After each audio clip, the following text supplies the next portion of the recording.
늘 하던 대로 병원 동네에 가가지고 건강검진을 받았는데 이상소견이 발견된 것입니다. 대장과 십이장 사이에 혹이 하나 생겼는데요. 근데 이게 모양이 별로 좋지가 않았습니다. 빨리 큰 병원에 가야 된다고 그래가지고 서울에 있는 큰 병원에 가서 다시 검사를 받았는데 역시나 모양이 좋지가 않았습니다. 조직검사 결과가 나와봐야 알겠지만 암일 가능성이 높다는 말에 가슴이 철렁 내려앉았습니다. 겨우 진찰을 마치고 병원 밖을 나오는데요. 밖에 아무도 없이 나 혼자 있는 것처럼 보이고요. 그동안 살아왔던 모든 삶들이 그냥 주마등처럼 지나가는 것입니다. 뭐 한다고 그렇게 바둥바둥 살았을까요? 무슨 부귀영화를 누린다고 일만 하며 그렇게 살았는가? 내 자식들은 어떻게 하고 또 내 아내는 어떻게 할까? 도대체 얼마나 더 살 수 있을까? 앞으로 내게 남은 생애가 몇 년이나 남았을까? 별의별 생각이 다 들었습니다. 아유, 이렇게 된 거 어차피 이렇게 된 거 내가 하고픈 거 남은 거 다 하고 살아봐야 되나? 그러나 그렇게 남은 인생을 허투루 보내고 싶지가 않았습니다. 좀 다른 삶을 다른 일을 하고 싶었던 것이지요. 이전에는 돈밖에 몰라가지고 통장에 돈이 그렇게 많아도요. 가족들하고 여행 한 번을 안 가고 외식을 제대로 가본 적이 없었습니다. 그런데 모처럼 가족들이 모였을 때에 집 근처에 있는 삼겹살 집에 가가지고 우리 한번 외식 한번 하자 하니까 가족들이 아빠가 웬일이야? 살다가 보니까 이런 일도 다 있네. 다들 말은 그렇게 해도 너무 좋아하니까요. 마음이 너무 좋았습니다.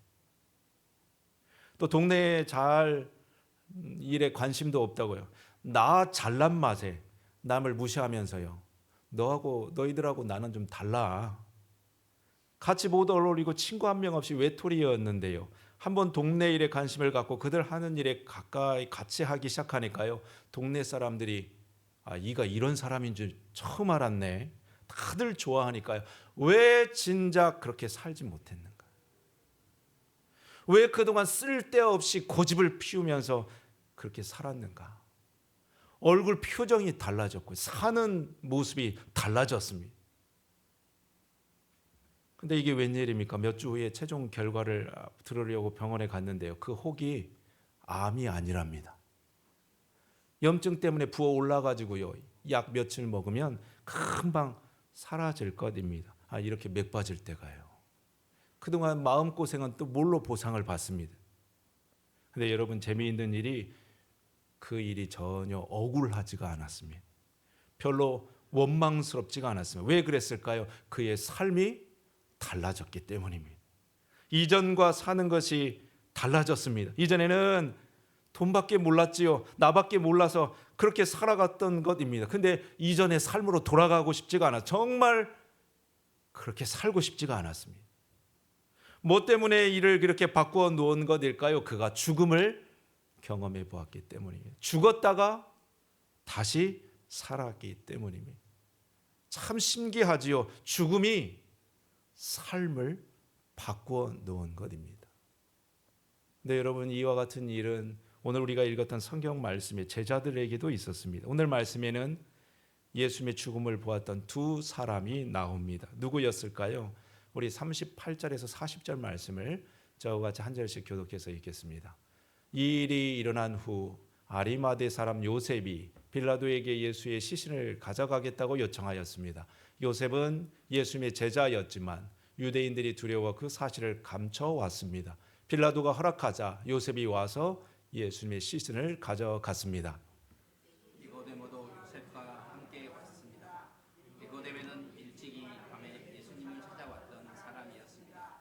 그는 몰약과 알로에를 섞어 만든 향료를 약 33kg 정도 가져왔습니다. 40절 같이 읽습니다. 이 두 사람은 유대인의 장례 풍습에 따라 예수님의 시신을 가져다가 향료와 함께 고운 배로 예수님의 찾아와 장례를 행했던 두 사람이 아리마대 사람 요셉과 니고데모였습니다.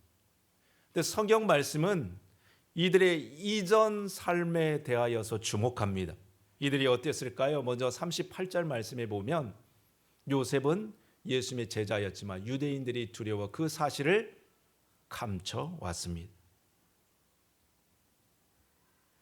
그는 예수님의 제자였다는 것이지요. 근데 그럼에도 불구하고 유대인들이 두려워서 자신을 감추었던 자입니다. 그도 그럴 수밖에 없는 것이요. 누구도 예수님의 제자라면 다 잡아다가 죽이는 그때였습니다. 그러니 얼마나 조심스럽습니까? 말 한마디 행동 하나가 얼마나 겁이 납니까? 근데 그가 어떻게 했습니까? 빌라도에게 찾아가서 예수님의 시신을 달라고 요구하고 그 시신을 가져다가 장례를 치릅니다. 어떻게 이와 같은 일들이 일어나게 되었을까요? 예수님의 시신을 가지러 온 사람은 또 한 사람이 있었지요. 그는 니고데모였습니다. 근데 니고데모가 누구였는가? 39절 말씀에 보시면은요. 니고데모는 일찍이 밤에 예수님을 찾아왔던 사람이었습니다.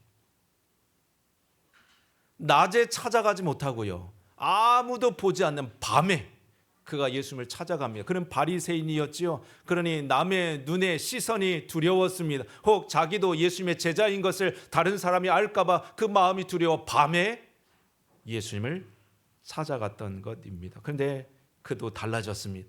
요셉과 함께 대낮에 예수님의 시신을 찾아다가 손수 장례를 치러 드립니다. 여러분, 무엇이 이들을 이렇게 바꾸어 놓았던 것일까요? 이유는 한 가지였습니다. 그들이 예수님의 죽음을 보았기 때문입니다. 예수님의 죽음만 본 것이 아닙니다. 예수님의 죽음 가운데에서 자신의 죽음도 보았기 때문입니다. 이전에 잘못 살아왔던 자신의 삶을요, 힘겹게 살아왔지만 헛된 것을 위해 살았던 자신의 삶을요, 이 길인 줄 알고 달려왔는데 알고 보니 잘못된 길을 향해 달려왔던 자신의 삶을요, 진리인 줄 알고 그것을 지켜왔는데요, 목숨같이 여겨왔는데요, 허무한 것을 쫓아 살았던 자신의 삶을요, 예수님의 죽음에서 자신의 죽음을 본 것입니다. 이들은 그래서 다른 삶을 살고 싶었으면 이전과 같은 삶을 다시 살고 싶지 않았던 것입니다. 마치 죽다 다시 살아난 사람처럼요, 앞에서 보았던 것처럼 암인 줄 알고 포기해버렸는데 다시 살게 된 사람처럼요, 새로운 삶을 살고 싶었던 것입니다. 그래서 여러분, 우리는 이렇게 말씀할 수 있습니다. 예수 믿는다는 것이 무엇일까요? 그리스도인 된다고 하는 것이 무엇일까요? 그것은 예수님의 십자가와 함께 내가 죽고 그분으로 다시 사는 것입니다.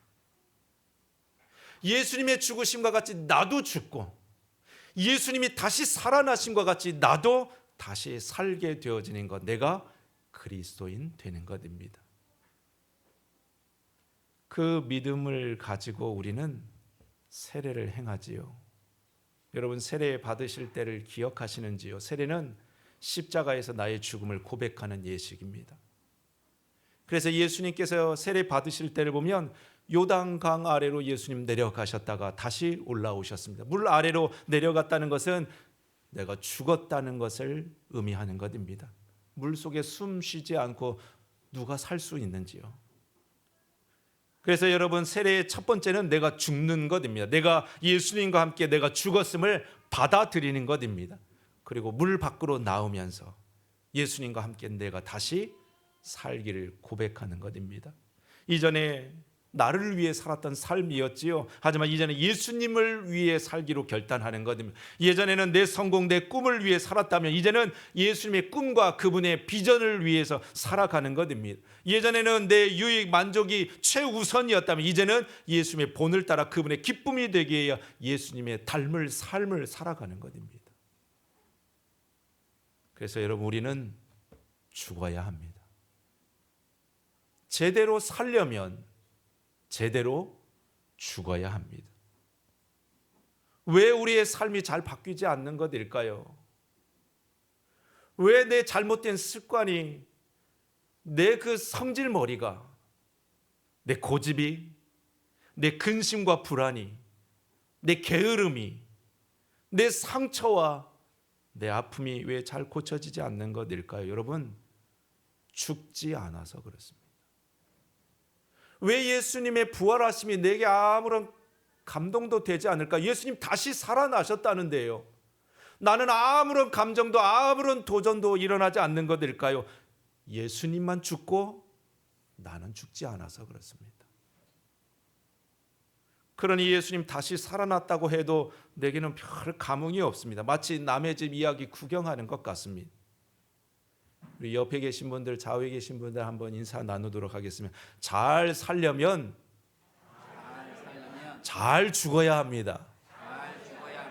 예, 잘 살려면 잘 죽어야 됩니다. 어설프게 죽어서는 아무 일도 일어나지 않습니다. 그래서 예수님 십자가를 지시기 전에 제자들에게 하셨던 말씀이 이것이지요. 내가 진실로 진실로 너희에게 이르노니 한 알의 밀이 땅에 떨어져 죽지 아니하며 한 알 그대로 있고 죽으면 많은 열매를 맺느니라. 여러분, 우리의 삶이 열매 있는 삶이 될 수 있기를 소망합니다. 그 일을 위해서 예수님과 함께 나도 죽고 예수님과 함께 다시 살아나는 우리의 삶의 결단이 있기를 원합니다. 세상은 다 자기 살기 위해 힘쓰는데 우리는 죽기 위해 힘쓰는 것입니다. 세계 곳곳은 다 자기만 살겠다고 전쟁을 일으키고 겁박하고 위협할 때 우리는 예수님처럼 한 알이 미랄이 되어 죽어져 썩어지는 것입니다. 여러분, 그에게 새로운 생명이 일어납니다. 그에게서 새로운 일들이 일어나게 되어집니다. 그래서 진짜 행복의 삶이, 진짜 살맛 나는 세상이, 서로를 웃게 하고 살게 하는 착한 일들이 그를 통해서 시작되는 줄로 믿습니다. 우리 주님은 그와 같은 이들을 쓰기를 원하시는 것이죠. 십자가에서 죽음을 경험한 사람을 통해서 하나님은 일을 하기를 원하십니다. 오늘 말씀의 두 제자를 보시죠. 이들은 예수님 십자가의 자리에는 잘 드러내려고 하지 않아서 숨어 살던 이들이었습니다. 그런데 예수님의 죽음 이후에 이들은 예수님께 쓰임받는 삶을 살게 되어집니다. 그래서 많은 이들이 이렇게 생각하는 것이죠. 나는 힘이 없어서 예수님 일 잘하지 못해요. 나는 건강이 없어가지고요. 나는 젊지 못해가지고요. 신앙생활 잘하기 힘들어요. 난 돈이 없어가지고요. 교회 봉사하는 게 참 어려워요. 그러나 예수님은 우리에게 말씀하는 것이죠. 내가 죽지 않으니 예수님의 일을 할 수 없다고 말씀하시는 것입니다. 예수님과 함께 다시 살지 않으니 너에게 아무런 일도 일어나지 않는다고 우리에게 말씀하시는 것입니다. 여러분, 성경에 많은 사람들을 생각해 보시죠. 그들은 하나같이 부족하고 문제투성이의 인생이었습니다. 아브라함은 아내를 누이라고 속였던 비겁한 사람이었습니다. 야곱은 아버지와 형도 속이는 거짓말쟁이였고요. 요셉은 꿈만 꿈꾸다가 형제들에게 팔리는 공상가였습니다. 모세는 말이 서투는 소심한 성격이었고, 기드온은 포도원 틀 안에서 타작하는 겁쟁이였고, 삼손은 순 바람둥이였습니다. 라합은 기생이었고요. 베드로는 성질 급한 다혈질이었고요. 삭개오는 자기 출생과 성공 외에는 관심이 없던 사람이었고, 사도 바울은 법만 앞세웠던 율법주의자였습니다. 그런데 어떻게 되었습니까? 그럼에도 불구하고 그들이 하나님 앞에 쓰임받는 삶을 살았던 것은 십자가에서 자기의 죽음을 경험한 사람들이었기 때문입니다. 여러분, 다른 이유가 아니었습니다. 그래서 우리도 십자가 앞에 다시 서야 됩니다. 예수님 그를 통해서 일하시는 것이지요.